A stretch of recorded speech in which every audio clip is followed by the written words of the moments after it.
Iconographie, je vous remercie. Alors, sans trop tarder, je passe la parole directement à ma collègue et mon ami, professeur Dini, pour modérer les 3 dernières présentations.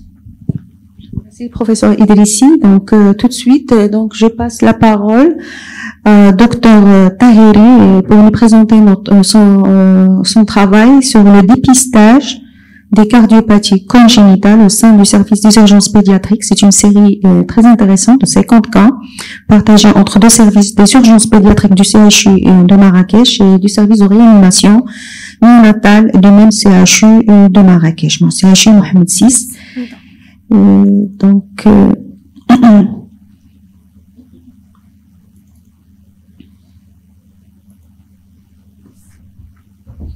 à vous la parole, vous avez 5 minutes, vous allez respecter le temps s'il vous plaît. Chers maîtres, chers collègues, honorable assistante, permettez-moi de vous présenter le travail de ma collègue Dr Taheri, intitulé « Dépistage de cardiopathie congénitale au sein du service des urgences pédiatriques du CHU de Marrakech ».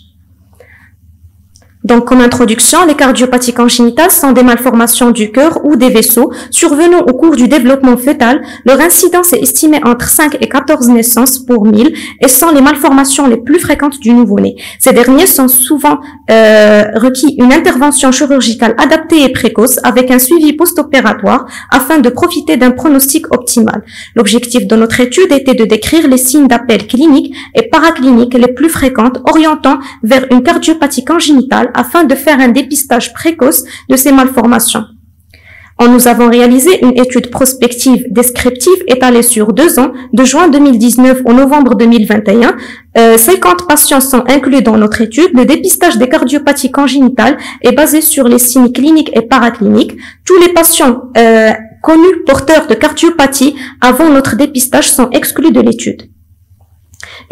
Donc, concernant les résultats, une légère prédominance masculine estimée à 56% a été marquée et concernant la couverture sanitaire, 64% sont des ramidistes, 18% des mutualistes et le reste sont couverture sociale.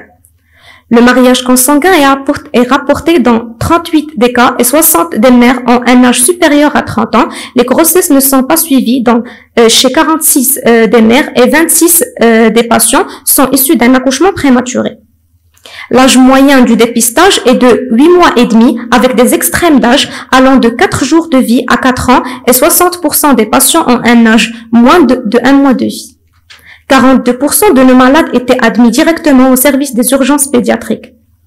Les signes cliniques les plus fréquents sont la détresse respiratoire néonatale, la diminution de la saturation, la tachycardie, la cyanose, le souffle cardiaque à l'examen clinique et la cardiomégalie à la radiothorax. L'échocardiographie a été réalisée chez tous nos patients qui révèlent en premier la communication interauriculaire chez 46% des cas, la communication interventriculaire chez 44% des cas et la coarctation de l'aorte chez 26% des cas. Une HTAP associée est retrouvée chez 50% des patients. À présent, nous discuterons nos résultats à la lumière des données de la littérature.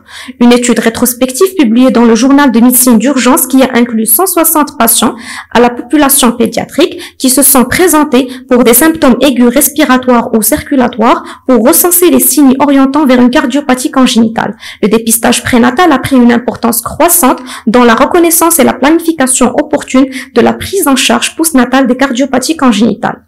Cependant, certaines anomalies cardiaques ductodépendantes, en particulier celles qui concernent l'arc aortique, peuvent être difficiles à diagnostiquer avec une échographie prénatale de routine.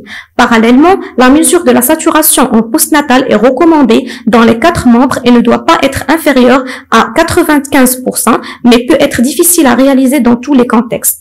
Pour ces raisons, le sens clinique et la présentation initiale du patient gardent une importance majeure dans le dépistage des cardiopathies congénitales. Ceci est confirmé par plusieurs études qui confortent nos résultats.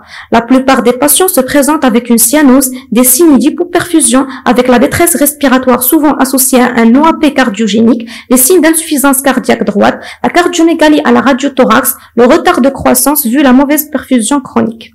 Au total, lorsque des patients atteints des cardiopathies congénitales se présentent pour une détresse respiratoire ou circulatoire aux urgences, elle est souvent liée à leur maladie. Cette reconnaissance est bénéfique car la possibilité d'œdème pulmonaire doit être envisagée chez les jeunes nourrissons et doit être rapidement gérée. Pour conclure, le dépistage des cardiopathies congénitales doit être systématique en période néonatale. L'auscultation cardiaque au premier rang permet le diagnostic de souffle et précise ses caractéristiques. Je vous remercie pour votre attention.